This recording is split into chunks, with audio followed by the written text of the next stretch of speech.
Hey there, everybody. How's it going? That's right. If you can hear my voice, it is another magical episode of the Coven podcast, where we talk about all things bubbling in the cauldron of current issues in geeky media. And one that has been stewing for a significant amount of time, but has become really, really, really obvious lately, is the issue with representation of Muslim people in media. So news media, goes without saying, is terrible, but we're going to get down into movie representation, TV show representation, comics even, surprisingly enough, is a bright point. But hosting this discussion today is your host, Daily Wilhelm, the Witch of the Wavelengths. Joining me today is the lovely Courtney Tuckman, the Hairbow Slayer. And the wonderful Matthew Yap, Witch of the Speed Force. Everyone's got titles. I love it. Wow. A+, everyone. But, okay, so news media, goes without saying, Boo. It's bad. It's bad. It's bad. There's a default assumption of guilt associated with any time anything Islamic or Muslim is mentioned. It's like, this is going to be bad news, isn't it? Yeah. Especially depending on what outlet you're watching. But pretty much all of them have the same issue in being like, Islam is a religion that someone is dedicated to entirely, and they're not a person anymore. They're just a Muslim. Yeah. There's a separation there. Yeah. That's quite clear. But film and television can also reflect this. I thought It does. It yeah, absolutely does. Absolutely, yeah. So, I mean, this is glaringly enough an issue that President Obama last year, it was the 4th, so around the same time that this episode is coming out, said in a speech that he was having at Baltimore that our TV shows should have Muslim characters that are unrelated to national security, because that's typically what they're reserved for, is the terrorist role. Amazing. But it's representation, isn't that okay? It's not No. positive representation. There's a difference between representation and positive representation. But I thought it was very striking. He also said that, you know, television is a means of easing cultural and religious tension because it's a way to educate on that when there is representation. Because typically, I wouldn't know anything about Hinduism if there weren't for certain shows that I've watched that have Hindu characters, etc. Same with, like, Judaism. Unless I was friends with you, Courtney, I wouldn't know anything. But before that, my only education was from shows and movies. That one episode of Rugrats where like Tommy Pickles learns about the Jewish faith. That was a great episode. What Maccababy's gotta do? What Maccababy's gotta do? Sorry. Iconic. It's a Jewish classic. Some early childhood education through the Rugrats, as we all have been educated. But so when you see a Muslim character on TV, what are they usually doing? Terror. Exploding things.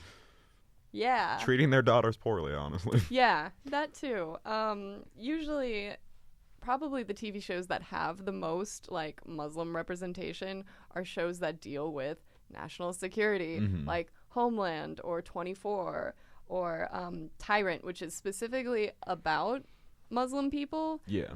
But I'm putting that on a later discussion because there's a lot to say. It's very interesting.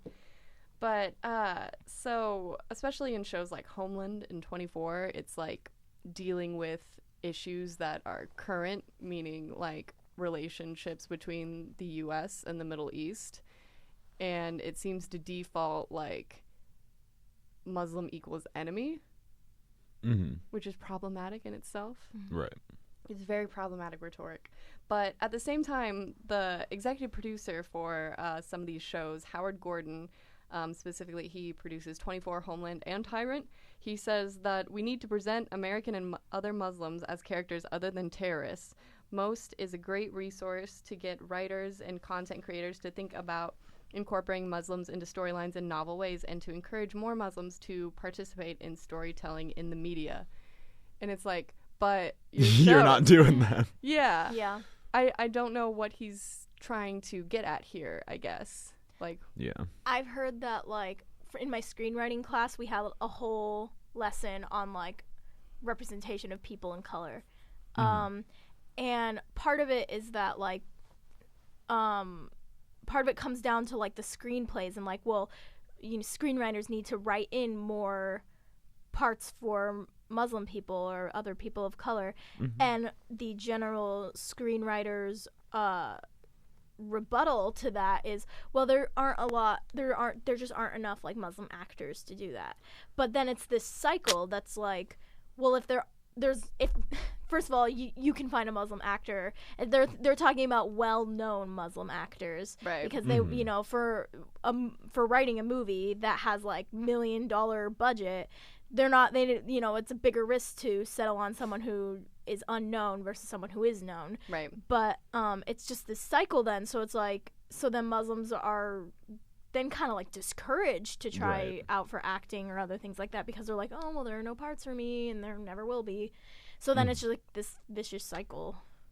Yeah. I mean, so, like, there's an article from The Independent that was really interesting by Amru Al-Qadi. He is a Muslim actor. He's Arabic, and he said, I'm now 26, and in my career, I've been sent nearly 30 scripts for which I've been asked to play terrorists on screens. Roles have varied from ones as meaty as suspicious bearded man on tube to Muslim man who hides bombs in a deceptive burqa. Deceptive burqa. So there are roles being written for Muslim people. It's not good ones. Just not good ones. Over and over. I think the problem is people think just because it's a Muslim role, it has to be directly related to being a Muslim, which that's always my problem with a lot of things, is just because it's a Muslim person doesn't mean their entire character has to be that they're tied to, like, being a Muslim. And it's always good to have things connected to that. Like, it's good to talk about the issue, but when your only idea of, like, what a Muslim person is a terrorist, just doesn't turn out right. It just doesn't seem good. And so if you could make roles that just, like, are on TV and push past that idea, it's really helpful. A show I watched, Quantico, I didn't watch the whole thing, so I don't know the whole storyline, but they had a character who was a Muslim, and they addressed the fact that she was a Muslim, and it's kind of like a crime show and there was a terrorist thing, and there was a point where she more or less got accused for being a Muslim, and they addressed the fact that as a Muslim woman, she has to go through these different things than other people do and how people see her, but she had a plot line outside of the fact that she was a Muslim woman being accused. So it's just that you have to make roles that, yes, they can do with Muslim issues, but it's not just the Muslim role. Right, yeah. I think that's important for, like, all things across the board. So it's not the gay character or the female character or the whatever character. The token character. Yeah, Tokens. No one likes a one-note person. No one likes tokens unless you're at an arcade. Then they're dope. Yeah, then they're great. But I'm sorry, I had to. I like it. Another thing that Amru Al-Qadi said was that when characters aren't as explicitly linked to jihadi fundamentalism, most Arab roles I've read serve as antagonists to white heroes. So it's that association that you kind of can't escape, that brown equals bad. Yeah. And especially if you're from the Middle East. That's just an inherent, like, ooh, be wary of that, when really this is a significant part of just the world's population as a whole. I Googled, it's 1.6 billion. Like, come on now. There's plenty of people who could, like you said, there's 1.6 billion. I guarantee you could find a brown actor or a brown person who's not in opposition to white people. Like, it's ridiculous. Yeah. There's just that, it's like the small percentage that ruins the rest of it. But usually it's like, oh, we acknowledge that that's a small percentage. But instead it's like, nope, it's all ruined. Everything is ruined. So sorry. All done.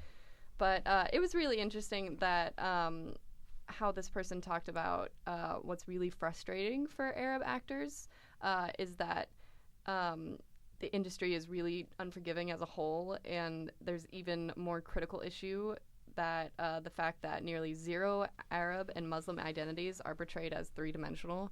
It's typically, even if they're not a bad guy necessarily, they're probably going to be there and gone, or even more worryingly, they're going to be shot. Like, because I didn't even think about it, but American Sniper probably had the largest employment of Arab actors. Yeah. But guess what they were doing the entire time? Dying while Bradley Cooper sat somewhere else. Yeah. It's it's a bad state of affairs. But we do have some positivity on the horizon. So this episode will come out after we have the Oscars this coming Sunday. Woo. But what is pointed out is that Moonlight is up for Best Picture. Mm-hmm. And that's a very different story that you usually see as getting Best Picture, because Right. it's about black gay people in Miami ghettos. That doesn't already, that's Yeah. like, okay, versus La La Land. Yeah, so we have opinions about White La La people Land, singing. but You Never two seen have that. opinions about La La Land. Okay. I really liked it. I'm so sorry. That's fair. you don't have to It wasn't apologize. bad. I'll say that. Like Yeah. it was fine. Yeah, but you could see where it would be very important for that kind of movie to win and kind of then prove to everyone that people, namely white people, can be empathetic to storylines that don't involve them. A thing I've noticed a lot of is people are saying that La La Land took a risk, that because it was a musical, that it was a big risk and it's something entirely new for Hollywood, and that's why it deserves Best Picture. And I would like those people to kind of think about the fact that, like, again, white people in LA falling in love versus, like you said, black gay men in Miami growing up. I feel like the actual different story there, the actual one Hollywood took a risk on, would be Moonlight. I can totally agree on that. I don't think La La Land was a risk at all. The reason that I like it is because it's so much of a homage to, like, so many of those old movie musicals, which I've seen a lot of them. Yeah. So it's like nostalgic. That's why Yeah. I like it. I don't like it because I'm like, this is so groundbreaking to white people falling It's in the love. revival of I actually musicals. remember thinking, like, even before it was nominated for Best Picture or anything, I remember sitting in the audience and thinking, like, how much more interesting it would be if, like, the girl who was singing in the car in the very opening scene was, like, the main character, because I don't think she was white, and, like, just there were times throughout it where I was just like, for a movie that's trying to be like look at this, how much, like, Hollywood has changed but also is still the same, wouldn't it have been, like, so much more interesting if the two leads had been people of color? Like, I just think it really would have. Yeah. Because, I mean, the world has always been diverse, but now we're at the point where it's more obvious when something or someone or casting directors are not being diverse. Yeah. Because we have the ability to call them out on that. Right. Hashtag Twitter. Like, hashtag Oscars so white, etc. That's my favorite hashtag. Yes. Oh, my gosh. We have an episode of The Coven that recently came out where we discussed that. Plug, shameless plug, that you can listen to. But, yeah, unfortunately, the way it's kind of stepped is, like, it's already hard enough for people of color to get into film, and how much more difficult will it be to have a Muslim protagonist who isn't lonely there because they're Muslim, because that's the only part of their character that's fleshed out. People are people, because, like, especially, like, I knew we weren't going to get into, like, the news cycle, Right. but usually when Islam is brought up, you get pictures of people praying in mosques, but when Christianity is brought up, you don't get the picture of all the white people in the church praying. There's an implicit difference here in how things are presented, and how things are presented is how we perceive them then. Right. And that even if you try to be as open-minded as possible, at some point it's going to be like, wow, all the world is saying this one thing. There's very few sources that are saying different. So what do you believe? Yeah. So, especially when it comes to, like, presenting things that you don't really know a lot about. I don't know a lot about the current war. I always forget that we're at war, because We certainly are. that's just how it's kind of always been. And I feel like for a lot of millennials, that's how it is, because we don't really remember a time. Yeah, no, I was born in '98 because I'm a child, And I literally, there's not a single time in my life I remember us not being at war. So like, I'm like, this is basic. If we weren't at war, I'd honestly be like, God, there's probably a bigger war coming. I think I'd be frightened. Like, it's just, this is my reality. Right. You get entirely numb to it. Yeah. It's not a thing that seems weird. But at the same time, unlike with what you learn from history about like World War I and World War II, the facts seemed very plain. It was black and white. But now it's like, I don't know what's going on. I don't know why we're there. I don't know why we're there. I don't know if these using drones is a good idea. I don't know if we're like hurting more than we're helping. It's a really confusing thing nowadays. It really is. It's all mixed up there. So when TV shows or film try to portray that, it's oftentimes the only source of information we have that we can relate to, that because we're not going to go out and educate ourselves always. Like, you should do that, but honestly, not everyone's going to be an upstanding citizen, I guess, and do that. I'm raising my hand right now. That's not me. I'm not going to Google about this, because then I'm just going to get sad and angry. I'd rather watch like videos of cats, to be honest. That's a better use of my time. But so like shows like Homeland, which is like an international espionage kind of dealio where you're dealing with spies, you're dealing with relationships between different countries, etc. Specifically has taken a stab at portraying the refugee crisis. And in doing that, on one of their episodes, they hired some graffiti artists to make things more realistic in a refugee camp that they were shooting at. And they were like, okay, so we just need you to do some like Arabic lettering. And it's like, okay, what do you want it to say? Doesn't matter. Arabic lettering. Just letters. It's like, it's just decoration when really it's words. Right. So it's like, you're not going to be shooting something and be like, just write something on the wall. And it's like, what do you want it to say? It's like, I don't know. And then you're shooting the film, and it says, like, fish sticks on the wall. It's not going to make sense. It's my graffiti. So the artists in question, who are Heba Amin and Karam Cap and Stone, specifically took this opportunity then to write things that were premiered on television that said Homeland is a joke, and it didn't make us laugh. And a couple different things like hashtag Black Lives Matter. I love that. I'm so here for it. That's brilliant. It's just so incredible to me to think that no one thought to ask. No one fact-checked them. Yeah. Oh, that's just amazing. Like, that's also really terrible, but it's just like win for Muslim people. That's great. Specifically, it said in the article, the Arab script was not checked by producers. They claimed the content of what was written on the walls was of no concern.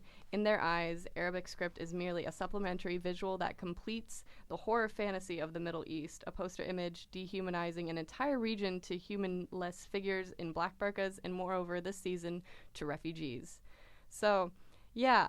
Homeland, you're getting a little heat from that. Yeah. I love their like after statement. That's like, so like what they had to say in response, and they're like, we regret that happened.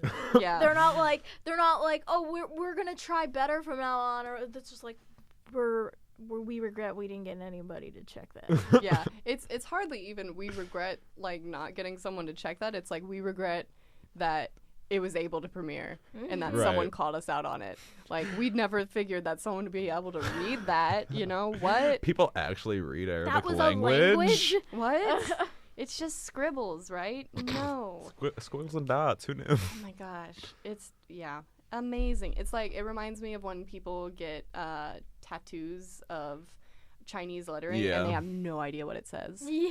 And then someone's like, that says bathroom, and you were thinking it said like inner strength. Well, I guess you can relate that to that, maybe not. No, I feel like my cousin literally, he actually has Arabic script on him. Oh no. Yeah, he's not the type of person who approves of Arabic people, so I don't know why. But he was just like, no, I didn't know it was Arabic script. I went to a tattoo parlor and it looks cool. So like, people are just kind of oblivious. Do you know like what that. it says? No. Okay. I asked him one time if he wanted me to Google it, and he was like, "Nah, I'm not sure I'd want to know what it said." Oh It's my like, gosh. Live in ignorance. It's fine. Yeah, it's bliss. It's fine. It's fine. But I mean, as hilarious as this is, it's still like it's a problem. It's a problem. Yeah. One of the artists, said, we think that the show perpetuates dangerous stereotypes by diminishing an entire region into a farce through gross misinterpretations that feed into the narrative of political propaganda. That's the thing here. It's just like, is this convenient for the narrative that we're trying to say? Right. If so, then I don't care what happens to the people who are being misinterpreted. It's like they just want to use the issue. They don't actually give a damn about. Oh, no. Stop. Damn is fine. Damn is fine. Correcting myself was the bigger problem. My bad. 20 minutes in. We're good. It's fine. Clearly the producers actually didn't care about the issue. It's worded better. But yeah, so like they didn't actually care about the issue. They just wanted to use the like scary Arabic refugee problem that like they wanted to use it to get views, which is a problem in itself. Yeah, because representation is so important, and when you just put Arab people and Muslim people under this other category, then that's how they're going to be perceived by people who don't bother to educate themselves otherwise. And then that just becomes a massive issue in how people in real life are treated. And then it starts to mimic how they're treated on screen, which is just horrendous. It's horrible. Sad stuff. But if we look hard enough, if we really search, I was about like through a microscope, through Google for 2 hours in anticipation of this podcast. You can find some characters, amazingly enough, that exist outside of their being Muslim. Whoa! I know, isn't it incredible? It's amazing. Who knew? But I don't know if either of you ever watched Lost, but I have seen a few episodes. One of the main characters, Saeed Jarrah, is he's heroic. He's definitely a protagonist, and he's definitely portrayed as being like very sexy and attractive, and everyone wants to get with him. And it's like, you're on a desert island and you don't know how you got there. Shouldn't that be the main concern? But he's very attractive, admittedly. But and he's a lovelorn ex-Iraqi soldier, which part of me was like, it's kind of problematic that he has to be a soldier. He has to have been involved somehow, versus just being like, I'm from Iraq. No, but, there's only soldiers there. No one else. Only soldiers. But he's played by an Anglo-Indian actor, actually, named Naveen Andrews. And then in Community, which I know you've seen, Courtney. Yeah, there's great. Abed, who's played by Danny Pudi, who is also Indian and Polish. He's a fantastic character. He's a fantastic character. Yeah. It's definitely not at all connected to, like, he is a Muslim character. Right. Yeah. He's much more than that. He's mainly his awkwardness, I'd say. But when you actually watch, it gets much deeper than that. And then there's, which I think this is one of the most positive representations, Arastu Vaziri, who's on Bones, and he's an actual like practicing Muslim. Like that becomes part of his plot line, but he's much more than that. Yeah. Because he's one of the main characters. So it's going to get old after a while of them being like, but you're Muslim. This is an issue somehow inherently. And he's actually played by an actor who is of Iranian descent. So that's Yay. Because I was just really struck by like the first two examples of oftentimes characters that are meant to be from the Middle East are played by Indian actors. It happens a lot. It happens. It just they kind of like brown person. It's the same. Yeah. I don't like that umbrella of like brown equals anywhere that's not here. And it almost makes me wonder, like, in casting, are they like, it's going to be problematic if we cast someone who is actually Muslim or actually Arab, which is just really worrying to think about that. That's a conversation that people have. I can see where some things have to be considered for, like, political climates. Right. But I feel like we should move beyond that, especially with television, which seems a lot less scary. Yeah. It should be. But and then so how do I phrase this? So when you think Prince of Persia, what comes to mind? Jake Gyllenhaal's abs, to be honest. I feel that. Literally, like, the first word that pops into my head, or just, like, what I... Because I hear Prince of Persia, and I'll think Python. Like, that's, like, not related at all. Okay. No. It had a really dope Game Boy Advance game. Yeah. Yeah, so Prince of Persia... I'm smart. It's okay. Pythons. Was a video game series. Yeah, that's true. Based in the Persian Empire, which is modern day Iran and Iraq and all those other countries that we are engaged with currently, frankly. But it was like kind of a Renaissance era as comparison. There was a lot of industry, there was a lot of trade, there was a lot of advances in science. So it was a good empire. Things were happening. And the main character is the prince of this empire. Yeah. And so he's Persian, obviously. Nope. Are you sure? No, I'm not sure, because then cast in the terrible video game movie was Jake Gyllenhaal, who is a very white man. Very white. Super But it's okay. We made him a little bit tanner for the movie, so it counts. It's representation. Fine. It's fine. But the effort had to be there to make him tanner. That's always my what problem. What is that? Yeah. It's like the whole, like, when supposedly they were making, what's her name in Ghost in the Shell? Scarlett Johansson, when they were supposedly CGing her eyes to be more Asian rather than getting an Asian person. It's like, you put the effort in. Like, you recognize that this is not the look you need, but you don't actually get the look you need.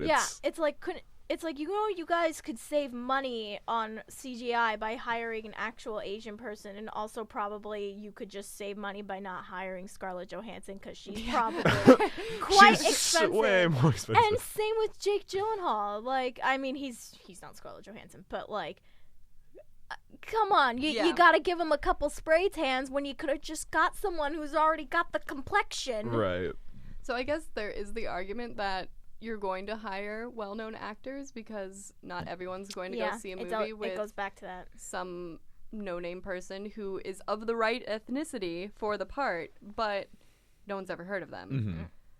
But at the same time, when especially doing stories that are more closely related to that character's ethnicity, should that still be a priority to get the big-name actor? No. Not, like, in my opinion, at least. Like, if your story is centered around, because, like, the Prince of Persia, he was literally the prince. His, like, character was that he was the prince of this country and was, like, trying to do good things for Persia. Like, you have to have something that fits. Like, it would be as if, like, you did say you did have, like, a Persian man, but then you put him in Tokyo. Everyone would be like, this makes no sense. That's not Persia. That makes no sense. Yeah. Like, we would call it out if it wasn't something we were so used to. Right. And, like, you can have a successful movie without a well-known actor. I mean, all of us here have seen movies without well-known actors. It comes down to the matter of whether the studio is willing to take a risk. Like, I think of Akeelah and the Bee. Like, I've seen an interview of that screenwriter, and he just talked about how hard it was to sell a script about an inner-city kid who wins a spelling bee. Like, he said it was nearly impossible. It took him years. It doesn't exactly sound riveting at this point. And the actor who played Akeelah, Keke Palmer, she was an unknown child at the time. And whoa, what the movie was amazing. Like, and now we know the name of Keke Palmer. Yeah, and so it's just like, everyone has to start somewhere. Jake Gyllenhaal was not Jake Gyllenhaal when he got his first role. You have to give everyone a chance. But he's also white, so it's a lot easier for him. And a male, so. True. Yeah, there's specifically, recently in one of our classes, our TCOM classes, there was a discussion about how scripts are actually sold. It's usually not by the narrative itself. There's a point system. Who do you have for the director? That's a point. Who do you have for the characters? That's a point. And if you get big name actors, then that's instantly a lot more points than you'll be having if it's like, well, we haven't casted an appropriate person yet, or we have, but you probably haven't heard of them, etc. So I think that's part of like the problem here is that that's a very flawed system. Yeah. And we shouldn't really go off of that. It gives you movies like Passengers, which is like a trash movie. But look, Jennifer Lawrence and like Chris Pratt, they're so pretty. No plot, but they're so pretty and famous. Yeah. See, that's almost even more disappointing at the same time because you're like, they should be better than that. You'd think. Yeah, one would think, but as long as the name is attached, it's fine. It's fine. But an interesting point, too, if you get down to it, that Jahanzeb Dar mentioned was that the Prince of Persia movie with Jake Gyllenhaal, featuring Jake Gyllenhaal, was not only insulting to Persians, it's also insulting to white people because it's saying that white people can't enjoy movies unless the protagonist is white. And I think that's what studios like to think. Like, unfortunately. I think for the most part that's not true, but unfortunately for like a big part of the market that is true. I'm afraid there are quite a few white people who don't like. For example, I talked to my sister about Moonlight, and I was like, "It's so good, you have to see it." And she was like, "It's not my kind of movie." And I was like, "What do you mean?" Because like I knew what she meant. Yeah. And she was like, "Well, how am I supposed to relate to that?" She was like, "I'm not like a gay black man." I was like, "Well, neither am I, but I've seen a good movie. I'm not the Prince of Persia, but I thought it was actually that's not true. It was a bad movie." Yeah, that's always the thing for me when they have like really fantastical plots. Like, I'm not going to relate to Harry Potter because I'm not an orphan and I'm not magical. Right. As much as I'd like to believe the latter, not the first. But I'm still going to relate to that storyline. Yeah. One way or another. Yeah, or even like you might be able to find something relatable in like a movie like Moonlight. Like, I'm a straight female, so like, might I be able to find some kind of character trait within me that's comparable to a gay black man? Like, I might be able to. Like, just because, you know, we're, like, a different color, different sexual orientation, or different gender, I might still be able to relate. Mm-hmm. You're still a person. Yeah. At its core. Yeah, absolutely. It does make you wonder, though, because there are people like that who are like, I don't see someone that looks at me like me, so I'm not going to watch it. So then you have to be like, well, then think about that from the other side. Yeah. When there's so few narratives with people of color, with Muslim people. Right. How do you think they feel then trying to find something to watch at the movies on a Saturday night? It's hard because you're just watching white people at all times. A lot of times when like they end up like when in the new Spider-Man movie they casted Zendaya, and so like we had a black female in a Spider-Man movie, which was like pretty new, and people were flipping out. A lot of people were like, why do you have to make a big deal about it? It's not a big. It is, because for the first time, like especially like young black girls going out to see a like superhero movie can finally see someone who looks like them, and like that's just an amazing thing. Yeah. Like representation really, really does matter in movies. I don't like it when people are like, well, don't make a big deal out of it. I want to make a big deal. Well, if you're making a big deal out of it, then it's like racism somehow also. Yeah. And it's like, when you're celebrating it. Right. No, when you're being like, no, she's the worst. She can't be. She doesn't have red hair, etc. Neither did whoever played Mary Jane in the first movies, to be fair. Like she was blonde. They dyed her hair. Kristen Wiig, right? Yeah. And there's some no one interesting complained stories there about her on set of the Spider-Man movies, but that's a different podcast. Different times. Yeah, so obviously white people can watch people who aren't white, amazingly enough. It's crazy. But Disney usually doesn't go along with that always, because I always forget, but Prince of Persia was a Disney production. Oh, yeah. Yeah. Wow. Which video game movies as a whole are going to typically... we have not yet a proper formula for video game movies. Not yet. Especially considering the last Assassin's Creed movie. Also an issue, Michael Fassbender being a Italian man. Yeah. It's fine. Yeah. It's fine.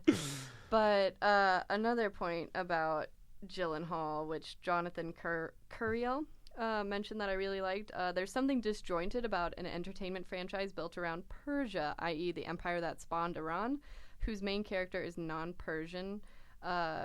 He listed like a list of actors of Iranian and Persian descent who could have easily played Gyllenhaal's part, but there's an obvious red flag about The Prince of Persia because it's a Disney film, and Disney has a history of whitening its Middle East movies. Notably, Aladdin, which featured Robin Williams and an Aladdin character who spoke the guy from Full House. Yeah, who sounds like he's from Madison, Wisconsin, not Mecca or Baghdad. I mean, typically Disney doesn't do like accents because they do have true. a lot of different places. Like I always forget that a lot of the princess movies, like Beauty and the Beast, that's in well, you kind of can't ignore the France part because bonjour. Yeah, but like she, Belle doesn't talk in a French accent, or like in Frozen, aren't they supposed to be in like Scandinavia? Yeah. Yeah, they don't have like, I don't even know what a Scandinavian accent sounds like. Yoo-hoo! I was thinking of like the Swedish Chef, but that's probably not right because Pretty much every Disney princess movie. Sleeping Beauty and Snow White are in Germany. Oh, didn't yeah. hear That's someday not right. my prince will come. It would make for a little bit of a different movie. I'd be more into it, honestly. But that said, Aladdin is people's first like foray into the Middle East at all. Yeah. Children. That movie would never be made today. Right. Like that came out pre 9/11. That would never be made today. It would be positive brown people. What? No. No. But it's like we've been saying earlier, like it would be a risk for the studio. But I think people should be encouraged to take risks and see how that turns out, because sometimes it can turn out really incredibly and amazingly, like Moonlight. Definitely not La La Land, because music, it's a risk. But but sometimes, unfortunately, when people take risks, it fails, but usually that's because they didn't do their research or they didn't present something in a positive light and didn't expect people to like call them out on that. Particularly, there's 2 different shows, one of which was instantly canceled via outrage on Twitter, and the other one that's still running, but outrage on Twitter happens nonetheless. So the first that was canceled, it was ABC Family pilot that was set to premiere sometime in 2014 called Alice in Arabia. Right off the bat, I'm not really feeling it. No, I mean, take the most like white girl name you can. Alice. That's almost like, it's like Alice in Wonderland. Like it's making like Saudi Arabia being like this crazy fantasy world. Yeah. When it's a place. The plot was just okay. So no one would have a problem with this plot. Obviously, I say sarcasm. It was about this 16-year-old girl, who is Muslim, but she's just like any other girl. She goes out and she goes to a private school like any other girl, sure. Parties and flirts with boys, and tragedy strikes then, and her mom is killed in a car accident and her dad is in a coma. So her uncle and his wife, who she's never met before, come over from Saudi Arabia and are like, we're going to take care of you while we wait for your dad to wake up. Let's go to Saudi Arabia. And that seems fine. It's cool. They happen to be part of like the ruling family, which so perks, I guess. But then he steals her passport once they're in Saudi Arabia and effectively kidnaps her. So then the whole of the show is about her trying to get her passport back and escape Saudi Arabia and dealing with kind of the culture shock.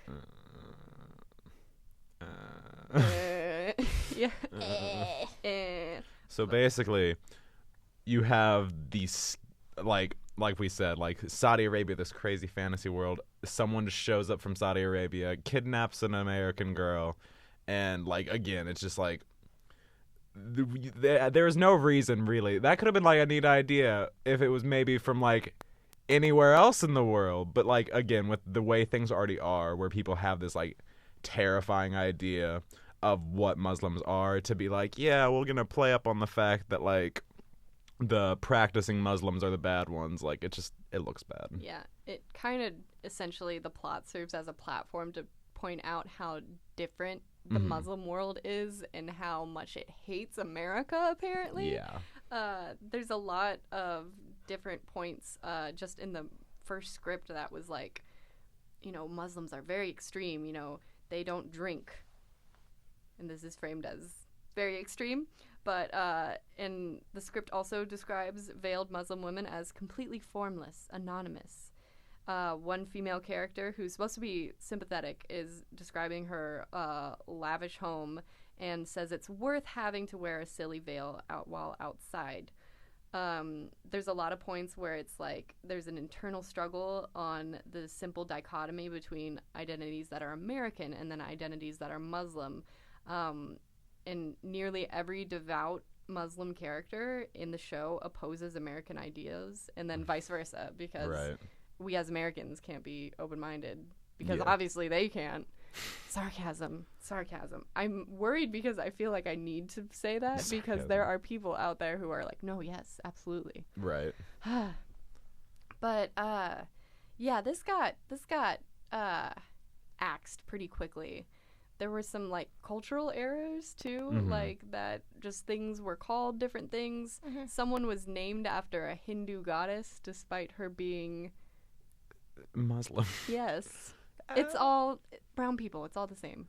I'm squinting really hard out of confusion right now, guys. I mean, at least it got canceled. At least they weren't like, oh, screw the haters. Let's keep on with production. Yeah. At least they were smart enough to cancel. Yeah. It shocks me that this was an ABC Family Oh, God. production, which is Disney, again. But that, because typically ABC Family tries to do that, like, oh, we're going to talk about things that no one dares to talk about. They had that show, like, The Fosters, which it was two married lesbian women, interracial couple, who would adopt troubled kids, one of which was trans at one point. And it's like, wow, this is really great. It was trying really hard. It was kind of heavy-handed, but very heavy. Yeah, representation. But yeah, representation, exactly. At least it's like, again, at least they did try. This show clearly did not. Yeah, just it was written by a white woman. Shocker. But just imagining, like, if this had premiered, what would that say to people who this is their first encounter with knowing Saudi Arabia outside of what's said on the news? It's just echoing what's said on the news, which is typically taking a very antagonistic position against, quote unquote, the Muslim world. Yeah. Which is a significant part of the world. What was that number again? 1.6 billion. Yeah. So, LMAO. But one show that did not get canceled and is still on the air, and is also, it should be noted that the executive producer is the same one for Homeland. Tyrant, A+ title already. Right. So doing great. An interesting story, a little, again, like kidnapping, is about a pediatrician. He's got a family. He's got a lovely family in California, but then he finds out that his dad, who is a tyrant in the Middle East, a dictator, died. And so they go over to this fictitious land, because I can't imagine them having, like, named a country, like, how bad that would have been. But it was, like, some random... I'm sure there was no research behind what to call this. But so they go over into his dad's funeral, and his brother is meant to take up the dictatorship, but then his brother has a stroke, so he's the only one left to... Oh, now he's the dictator. Now he has to take it's up like the racist Princess Diaries. That is the plot of The Godfather, basically. Essentially, and they're not allowed to leave. He's not allowed to say no. Oh, no. I'm not going to do this. Yeah, that's The Godfather. Yeah, but racist. But racist, because the first so image unoriginal idea and racist. Got it. Yeah, I mean, so critics have said, like, it's attempting to mix West with Middle East, but the show too often seems content with stereotyping both.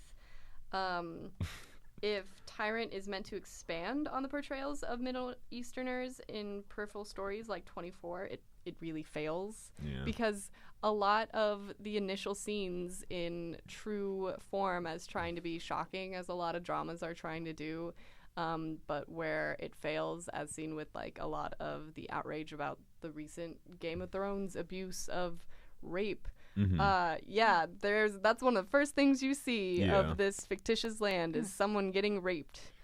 It's Okay. fine. While her husband stands outside and is not going to do anything about Oh, that. And she's not jeez. going to do anything about that. If it was gonna be a fictitious land, why did they have to be Muslim? Like, why'd you have to do that? Like, Because that's where dictatorships are. come on, man. Nowhere else. Cough, cough. Trump's America. Oh, no. No. But it's the Middle East, but only through an Americanized standard. Mhm. So there's not I shouldn't even say like accuracies are not there. It's not going to be because it's from this very biased point of view. There's very little parts of like actually trying to display a culture apart from ours, except for that it's centered around authoritarianism, which isn't always true. But I really liked this quote from Mary McNamara. The unfortunate effect is constant, not so subtle message. Is a constant, not so subtle message. Yes. If these people would just act like Americans, everything would be so much better. Yeah. That's a statement. I feel like that's a lot of times when they're portraying different countries. It's like, If they'd be like if us. they'd be like us, everything would be fine. It would be a little more racist, but it'd be fine, right? Right? Yeah. So, let's give ourselves a little pick-me-up here after that jaunt through terrible racist territory. There are some shows that have been positive toward Muslim representation. Courtney is very excited to tell us about the latest season of Degrassi Next Class. It's not even just like it's not even just like the latest season. Like the latest season was like the best for Muslim representation yet. Yeah. But like for the 3 seasons of Next Class and the 14 seasons of The Next Generation, there have been a total of 6 Muslim characters. And I actually did count, and that is in contrast to the total of Christian characters, because like there are like some extreme, like I'm only counting like the extreme Christian characters. There were 4 who started out as Christian and 2 who converted, so that is an equal number. Hey. Nice. And there's also only been 2 Jews, but there's also less Jews in Canada, so Fair. that's okay. Mm-hmm. But one thing that I just love is how different every single Muslim character is. Yeah. And none of them try to explode the school or anything. Like, in this last season, when I heard the description for it, you know, being an American and not knowing, you know, what Canada's views are on this, I was a little concerned because I heard that season 3 of Next Class would focus on Syrian refugees, and I was just like, oh boy, there's gonna be a protest, no one's gonna like them, it's gonna be terrible. No. They welcomed them to the school, they integrated quite nicely, and one of them, Rasha, is probably one of my favorite characters on Degrassi ever, and that show has, I'm just talking about the like newest iteration, so since 2001. She is incredible. She's like bubbly, and she's really nice, and she's queer, and I'll say this is the first time on TV, like I'm sure there's another example, but it's the first time on TV I've ever seen a queer Muslim character. Me too, I was really impressed by. Yeah, and when she starts out, she has her hijab on, but then like as she gets more comfortable with like Canada and stuff, she takes it off, and one of her friends who isn't comfortable with removing her hijab, they actually have like a quarrel over it, and Rasha's like before ISIS took over, Syria was actually pretty liberal. Like I even wore a swimsuit and went to the beach where there were boys. Like, Scandals. Oh my and God. she's like, and I didn't even have to wear my hijab. And she's like, I feel so much more comfortable in this country. And I'm just like, yes. And see, I like that because it deals with the fact that like even in the Muslim community, not every Muslim's the same. They don't all have the same beliefs. It's like Daly said earlier. They're not all, you have to cover up, you can't drink. Like, it's just like with Christianity. There's varying levels of, like, your faith in Muslim. And that's cool to deal with. Yeah, and all the Muslim characters that they've had have been from different places. So, Right. like, Sav and Ali were, their parents were from India. And there was even a white character who contemplated switching to Islam, but she never did, and she was doing it for the wrong reasons. It was Anya. Yeah. She was dating Sav, and her parents didn't like that she wasn't Muslim, so she was like, I'm gonna convert. But, like, I mean, have you ever seen a TV show or a movie ever where a white person's like, I'm gonna learn how to?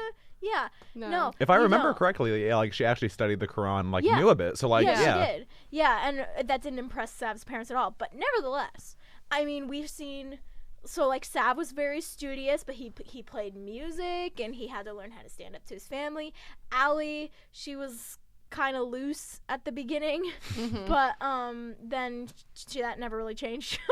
It's fine. Consistency. But she was very smart, Yeah. and then just they had this influx of Muslim characters in Next Class, which has just been so great. The only thing that I am worried about for the future of this, but not really worried, I'm still positive, is almost all the Muslim characters are going to graduate after season 4. Oh. There's only going to be one left, and then he'll graduate after season 6. So, but they just had, or they might still be going on auditions for Next Class season 5 and 6, and they did not provide character descriptions and names, which they usually do. I'm usually like on the look, like, what's this character's name? What's their plot's gonna be about? But they are building characters around the actors this time, and That's they are interesting. auditioning all like 13 and 14-year-olds. So these are going to be like freshmen. Yay. So they're going to be on the show for a Nice. really long time, and so they're just looking who impresses them, and they will build characters around those people. So good. I like that. Excited. And also one more thing, this is the first time Degrassi has had more people of color than white people on the show. Dab. Considerable. It's Degrassi has always done a really good job with diversity. Especially in the most recent years, though. Especially. Like, it has in the past been like, we're diverse, but actually there's a lot of white characters and then like one Asian for one season, Yeah. or like 2 black people one season, but now they've just got so many It looks people. realistic. Yeah, It's yeah. great. It doesn't feel token anymore. I think it's so important to have, like, okay, we have Muslim characters, and they're all very different in how they approach their faith and how Yep. they approach their everyday lives. Yep.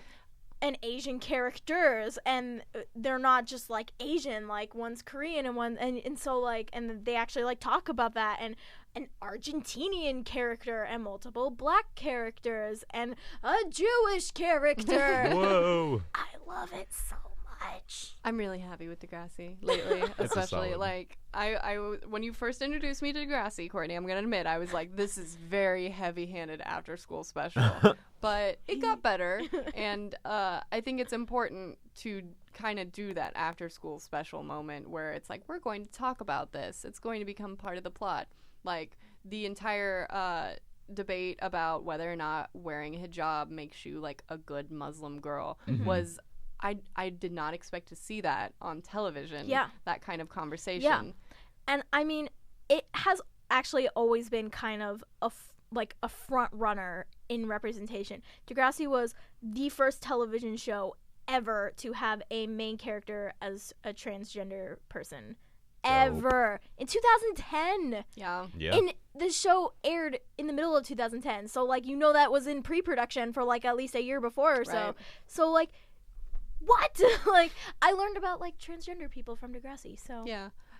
That's again what I'm just like underlining here constantly is that oftentimes media is people's first introduction You to learn. something. So it's important for creators to be like, okay, this is going to be a good encounter. This is going to set the like first step for the rest of this person's relationship with this piece of information.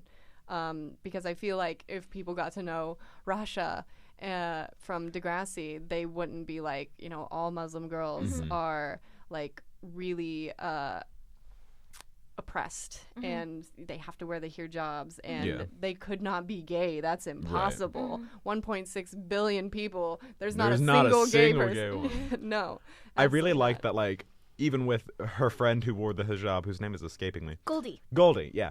With Goldie and Rasha, one of them wore hijab, the other one didn't. Both of them are still Muslim. Both of them are still good people. It's not like Goldie is like this super prudy, like awful homophobic girl. She's still like a nice girl. She's just a different, like, she's still Muslim. She just practices her faith in a different way. It's so She's dope. the head of the feminist club. Yeah. Which is, yes, that was never something that they like specifically talked about in the last season when she became head of the feminist club, but it was like, yes, this is saying so much because it's often like you can't be feminist and Muslim. It's like, actually. Lies. Yeah. Because one of the most feminist characters there is at the current moment, I think, is Kamala Khan. Kamala Khan, I love her. Slow. You wanna gush for us? Daly, you brought in some great people to be excited about these things. So I love Kamala Khan. I do read the Miss Marvel comics, and she, in my opinion, is the best representation of a Muslim character. So basically, her whole plot line is that Miss Marvel used to be a white woman. It used to be Cora Davis, and so she gave up the helm and became Captain Marvel, and there was this empty spot, and Kamala Khan was a young Muslim girl who had superpowers, and she had always looked up to Miss Marvel, so she wanted to take the mantle.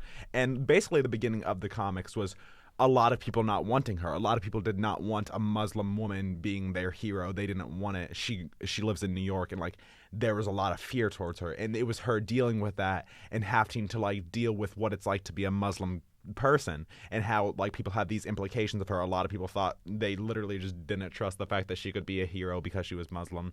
And it also deals with like Muslim culture. Her father and mother and all of her family actually are practicing Muslims, and her father has this fear of his daughter having to face the world, not because he doesn't think she's capable.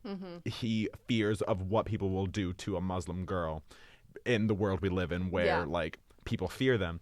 And it's really cool. Like I've said before, she is a practicing Muslim, but that's not her entire identity. She does deal with a lot of issues that Muslim people have to deal with, but she is still at the end of the day like a super cool superhero, like fighting like comic book villains. It's at the end of the day, it's still a comic book. Right. It doesn't feel heavy-handed. She is super feminist. I really like that she's kind of turned into a feminist icon at the whole Women March thing. The Kamala Khan ripping for president. I love Kamala Khan. So She's good. great. I really like that it's like written by a Muslim American Yes, writer. two Muslim women. Willow Wilson, because I think that's something that we've talked about a lot here on the Coven, is that part of the change comes from having more diverse writers and creators creates more diverse characters, and just everyone having equal opportunity is so important, no matter what field you're in, especially in comics, which is very heavily white dudes. Very white men. I don't think there's any chance reading the comics that white men could write what these two white Muslim women wrote. Like there's no way.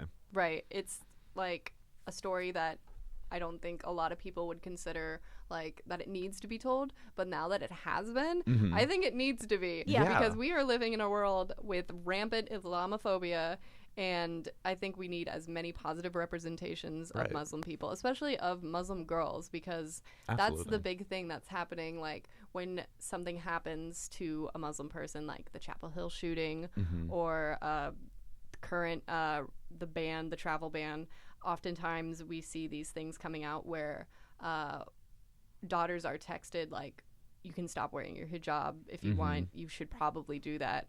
They have to choose between their faith and living safely, which that should never have to be a decision for anyone. On the Kamala Khan thing again, she does not actually wear hijab in the comics, but there was an entire like issue related to the idea of hijabs, and oh gosh, it made me cry a little bit when I read it, and I'll cry right now. But basically, there was a young girl who took off her hijab because it was dealing with a terrorist attack, and it was very timely. The comic was, and she wasn't wearing her hijab, and so then for the rest of the comic, the creators had Kamala Khan wear hijab just to represent the fact that she said, I'm still a strong woman, I'm still who I am, and we're still on the same level here. Wear your hijab, don't be afraid. And like, it's so beautiful. It's so good. Oh my gosh, that's so important. I know. That's so great. I love that she's become like the face of resistance against Islamophobia and sexism, essentially, because she's just one of the most positive characters. Oh, yeah. Like that, I think we need more of. But I definitely think she's a good start to creating more. Because now that so many people are like, yes, I love this character, then writers are going to have to be like, okay, We'll give you more. we'll give you more. Please And give she us can more. knock down buildings with her fist, which is Yes. cool. I was gonna say, let's get down to it, though. Also, superpowers are really neat. Right. Yeah. They're great. But I think diversity is kind of a superpower in itself. Yeah, like, let's get I'll after take schools. feminism over super strength. Yeah. I will. Yeah, I'd rather be very positive than be able to topple buildings. But that said, I think we can topple walls when we include positive representation of Muslim people in our media. Wow. A little heavy-handed here, but like everything that we've said, I think it comes down to there needs to be positive, there needs to be more, and I think that will help change some attitudes, because that's where you start. That's where you get your first encounter with something new, is I saw on TV, I read in this comic, I saw on the internet, etc. Thank you guys for joining me. This has been the Coven podcast, where we've put some tears in the cauldron tonight because Kamala Khan is so beautiful. I love her. She's so great. I have been your host, Daily Wilhelm, the Witch with the Wavelengths. Joining me today was the lovely Courtney Tuckman, the Hairbow Slayer. and the wonderful Matthew Yap, Witch of the Speed Force. Thanks for listening, everyone. You can find all our other podcasts here at bytebsu.com, on our YouTube, ByteBSU, or over at our iTunes and SoundCloud at Ball State Daily. You can find us on social media as well. Send us a tweet. Send us your favorite Kamala Khan picture, because there's a lot of posters, protest posters specifically, featuring her, and I love it. And be sure to check out all our other content. Thank you for listening, and have a good night.